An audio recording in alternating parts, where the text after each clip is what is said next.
Seguimos esta noche en Minuto 1, marcando el punto de encuentro con la realidad. Ayer prestó declaración ante el juez federal, el doctor Canicova Corral, la doctora Julieta Ripoli, que era encargada.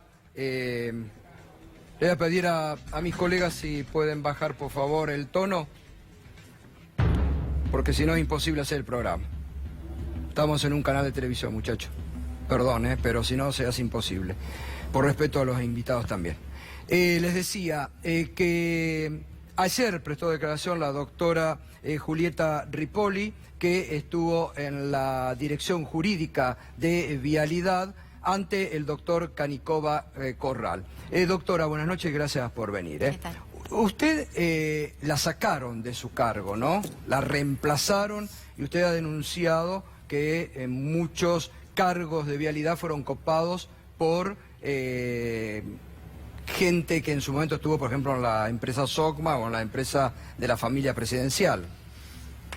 Sí, en realidad mi cargo en jurídicos era la jefatura de División Concesiones Viales y el titular político que nombró esta gestión, sí, vino con la gestión y como él vinieron otros 15 funcionarios más o menos cuando cambió la gestión, lo que nunca había sucedido en Vialidad Nacional, porque Vialidad Nacional es un organismo técnico, vial, autárquico, descentralizado. La verdad es que nunca pasó, ni siquiera en la gestión anterior, donde por ahí en otros organismos decían que habían entrado militantes, en Vialidad no sucedió.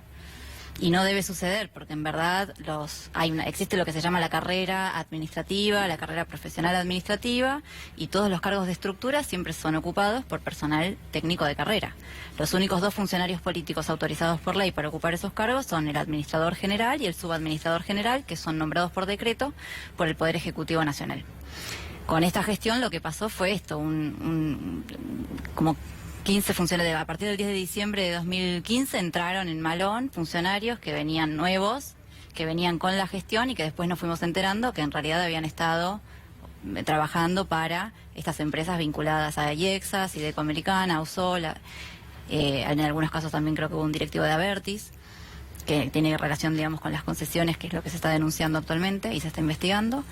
Y eso es muy grave porque termina pasando lo que precisamente la Constitución trata de digamos, proteger, que tiene que ver con que los empleados públicos y los funcionarios públicos no se conviertan en botines de guerra, digamos, de los funcionarios políticos que con el vaivén electoral de cada 4 años, porque si no, no hay seguridad jurídica, no hay estabilidad laboral. ¿Y usted ayer qué denunció precisamente ante el doctor Canicova Corral?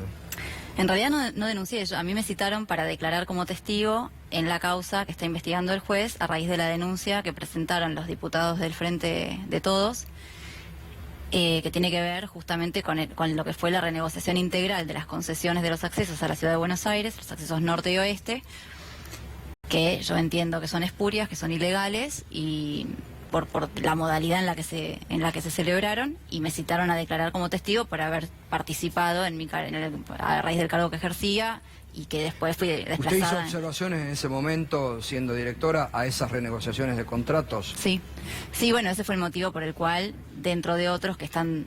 Yo en su momento hice la denuncia por acoso laboral, por la persecución, porque fue bastante feroz, fue sin precedentes en la repartición, entonces, bueno, yo accioné judicialmente en lo personal. Ahora, a raíz de esta situación, bueno, se está, digamos, desvelando por ahí la persecución de índole política e ideológica que desde el primer momento yo denuncié. Usted, perdón, habló de una estafa específicamente. ¿Por qué una estafa? ¿De qué se trató esto? Porque yo entiendo que fue una estafa, desde mi punto de vista como abogada, entiendo que eso fue una estafa. Me distraje. No, disculpe. Entiendo que fue una estafa porque en verdad no estaban dadas, a mi entender, las condiciones para proceder a una renegociación integral del contrato de concesión, de estos contratos que estaban próximos a vencer. El de GCO, que es el del acceso oeste, vencía en el 2018 y el de Ausol vencía en el 2020, y las renegociaciones se aprobaron en el mismo año 2018 y se prorrogaron por 10 años más, y 12 Ausol y GCO, y se le reconocieron montos, graciosamente, que las empresas unilateralmente reclamaban sin haber efectuado el Estado, ni siquiera una auditoría, ni siquiera con la auditoría interna de Vialidad, como para cotejar si en verdad era real lo que las empresas estaban reclamando. Usted estaba negociando por Vialidad. Sí. ¿La desplazaron de esa negociación?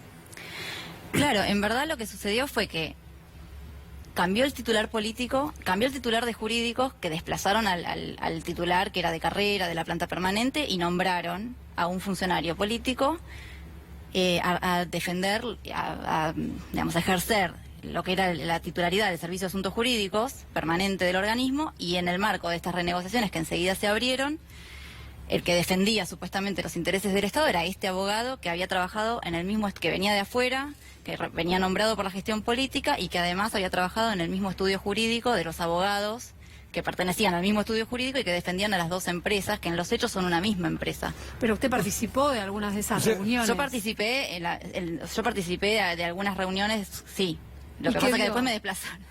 Por eso, ¿qué vio en esas reuniones? Bueno, pero es que eso era lo que denuncié precisamente y ayer denuncié ante la justicia. O sea, era la renegociación integral de los contratos con las sumas millonarias en dólares que se les reconocieron con las cláusulas abusivas. Fueron dispuestas entre 4 o 5 personas, los 2 abogados de las empresas, el presidente, que es de nacionalidad chilena, el presidente de las 2 empresas y director de Abertis, que es la española, o sea, que en los hechos son la misma empresa, y este abogado, Que era titular de parte del jurídicos, bufete de abogados. que había trabajado en el bufete de abogados, y yo en representación de la jefatura que ejercía, que era la de concesiones viales, que no me permitían oponer observaciones. Obviamente que yo las observaciones las oponía verbalmente, no quedaba constancia de nada de lo que se hablaba en esas reuniones porque eran puertas cerradas.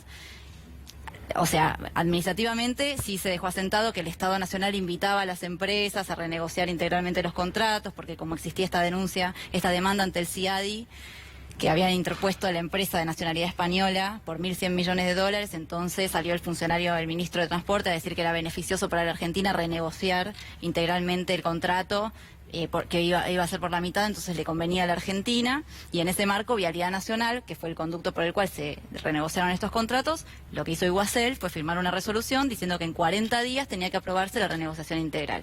Ahora, esa demanda ante el CIADI fue una especie de acting para preparar lo que se venía después, esa renegociación. ¿Cómo fue eso? Sí, porque si uno mira para atrás y se pone a ver cómo fueron las situaciones, 2 días después de las PASO de 2015, las 2 empresas, Ausol y GCO, con Abertis controlante de ambas, presentan el primer y único reclamo administrativo en los 24 años de la concesión ante lo que era en ese momento el Ministerio de Planificación, pidiendo la renegociación integral del contrato, de los contratos de concesión. Que si gana, ¿por qué? Porque uno de sus socios comerciales, el presidente de la Nación, ahora, en ese momento era candidato, entonces si ganaba, iban a tener el antecedente de que ellos habían presentado antes el reclamo administrativo para que se celebre la renegociación integral.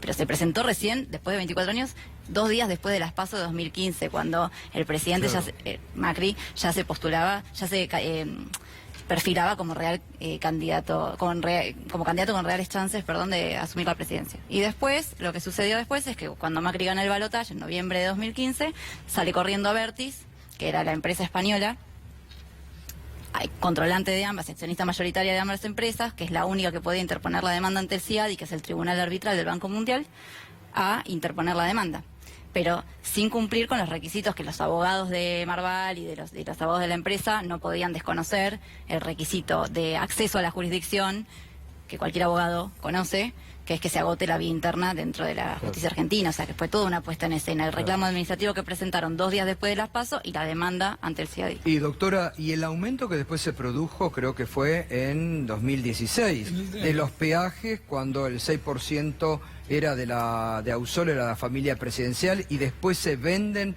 las acciones. En ese momento, ¿usted todavía estaba en Vialidad? Sí. ¿Y se hizo algún tipo de reparo? ¿De reparo con qué? A ese tipo de acción, que se aumentaba el peaje, la acción costaba 1 peso, 4 pesos creo, después del aumento costó 70 y después vendieron, digo, Sí. ahí no era estar de los 2 lados del mostrador. Sí, ya era. Bueno, yo recuerdo, ya en creo que fue uno de mis últimos dictámenes o por ahí, cuando se pide la autorización para que Sideco pudiera vender las acciones, que tenía que autorizarlo el Estado, porque no podía vender si no. Yo recuerdo que sí opuso una observación que no gustó en ese momento y bueno, finalmente después me desplazaron. Eso es lo que recuerdo. Eso sí lo puse por escrito, eso consta porque eso era el trámite, el procedimiento ordinario administrativo. Bueno, doctora, muchas gracias. De nada. Muchas gracias. El doctor Carlos Rosanqui, recién estaba el doctor Carzoglio, que hoy fue suspendido. ¿Equipara usted a la situación que usted vivió en su momento cuando lo sacan de la justicia con lo que hoy le ocurre al doctor Carzoglio, suspendido? el jury de enjuiciamiento por haberse negado a la detención de Pablo y Hugo Moyano? Yo creo que parte de lo mismo. Lo de Carcioli es una tragedia. Pero también está vinculado a lo que contaba la doctora Ripoll recién, porque todo esto no es aislado, sino que las maniobras que se van conociendo, que no son solo en vialidad, estamos hablando de maniobras en parques eólicos, en peajes, etcétera, son negocios multimillonarios de saqueo, y el saqueo solo es posible si se controla en ciertas áreas del Estado, es decir, un sector del Poder Judicial, de inteligencia y de medio de comunicación. Esto es el lawfare al cual se refería Pedro hace un rato, que es regional. Nosotros lo estamos padeciendo y dentro de eso es condición para poder controlar esos sectores, presionar. Y lo que decían al comienzo, que era la extorsión, la coacción, y eso es, pero hay que tener claro que es una organización, esto no es aislado. Claro, y cuando hay estos reparos que surgen por el fallo del doctor Alejo Ramos Padilla sobre el periodista Daniel Santoro, cuando dicen no, hay persecución a la prensa, criminalización del periodismo, ¿usted cómo lo analiza, cómo lo toma? La causa que tiene Ramos Padilla en Dolores, yo lo asimilaría a una cebolla, o sea, estos son capas que se van conociendo, todos nos van horrorizando porque realmente no estamos preparados para semejante nivel de criminalidad. Pensemos que hay gente de inteligencia involucrada, imputada, hay gente del Poder Judicial, imputados fiscales, de los medios de comunicación, Daniel Santoro, por ejemplo, y falta una pata muy importante que es la dirección de la organización, que es el Poder Ejecutivo. En lo personal, yo he denunciado en ese lugar al ministro de Justicia y al presidente de la Nación, porque insisto, esto no es aislado, esto es una organización que con el tiempo, y si las cosas salen como corresponde, recordemos que es la primera vez que vamos a llegar a elecciones en democracia con presos políticos, que son producto también de esas maniobras, no solo de saqueo, sino de coacción. Y cuando en esta causa, ¿no?, que se está investigando,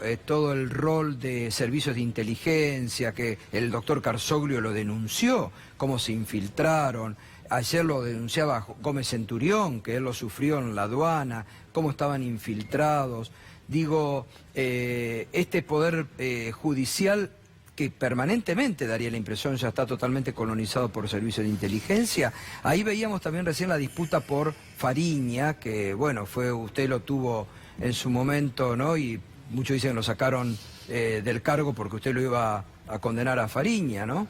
Pero la operación de Fariña yo la denuncié por escrito en el año 2016, Gustavo.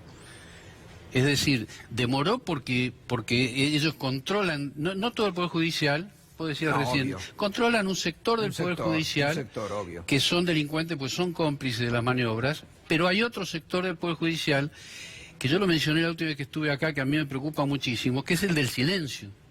Claro. Es el que está mirando para otro lado y está haciendo lo de Bertolt Brecht, como a ellos no les ha tocado. Yo lo escuchaba a Carzoglio, que insisto, es una tragedia, sí. Es un hombre, me gustó lo que él dijo acá la última vez que estuvo, que vos le preguntaste si tenía miedo, y él dijo que él por su edad ya no tenía miedo y que lo que quería era dejar una señal, y la está dejando. Sí, sí, hoy lo dijo de nuevo. Lo que pasa es que no es justo que esa gente sufra. No es justo, es verdad, no es justo. Bueno, gracias, doctor. Un placer. Gracias, doctora, nuevamente. Vamos a ver cómo sigue también esta causa, que la vamos a seguir. Muy bien, pausa y enseguida venimos con Fernando, con Irina para el cierre de este programa.